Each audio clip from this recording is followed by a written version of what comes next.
Os reformados são aqueles que no século XVI, século XVII, eles romperam com os dogmas da Igreja Católica. Eles protestaram contra os ensinos distorcidos sobre a fé cristã e se dedicaram a trazer de volta aquilo que foi ensinado pela igreja primitiva, aquilo que ao longo da história, né, foi considerado como base da fé cristã.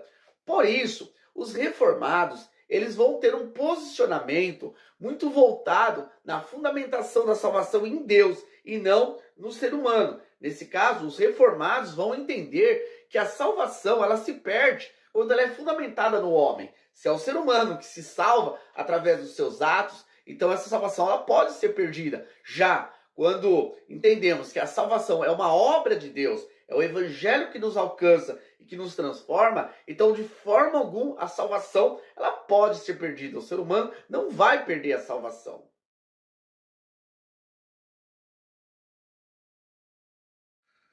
Um argumento importante está relacionado à vontade do Pai.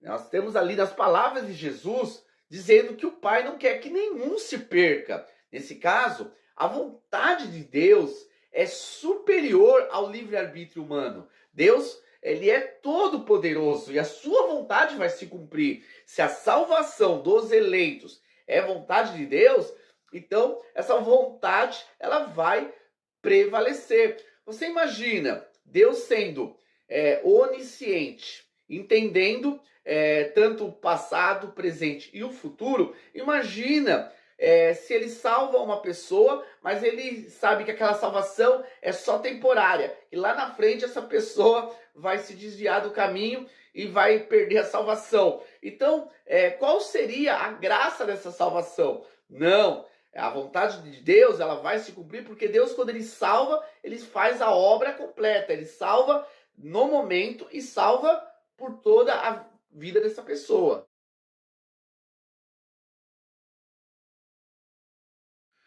São palavras de Jesus. Aquele que vem a mim, de forma alguma lançarei fora. Aqueles que vêm a Jesus verdadeiramente alcançados pela iluminação do Espírito Santo, pela graça do Evangelho, esses jamais perderão. Jesus não vai permitir que o diabo ou que uma fraqueza humana faça com que a pessoa se afaste. A pessoa pode, sim, pecar, ter um declínio espiritual, mas jamais essa pessoa ela vai se afastar. Quem sustenta é o próprio Jesus. Aquele que começou a boa obra é fiel para aperfeiçoar até o dia de Jesus Cristo. Então, é Cristo que garante a salvação. Se eu confiar na minha força, nas minhas convicções, eu posso temer pela minha salvação. Mas quando eu confio na obra que Cristo fez por mim, obra essa perfeita, e é Ele que sustenta essa salvação, é a graça dele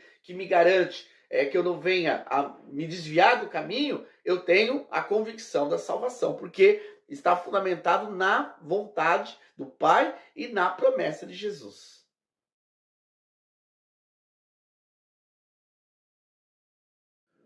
Mas a todos os que receberam, os que creram no seu nome, foram feitos filhos de Deus.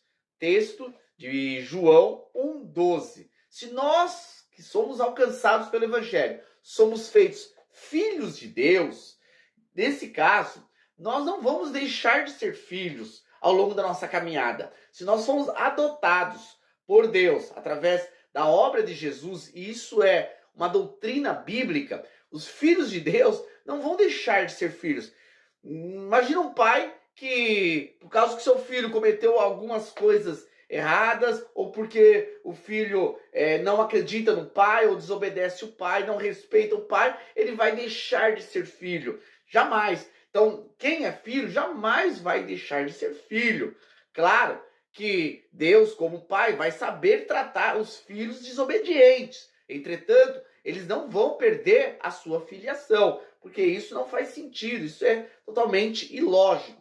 Nesse caso, os filhos de Deus é mais uma prova de que a salvação é algo muito maior do que um alívio momentâneo, mas é algo para toda a eternidade.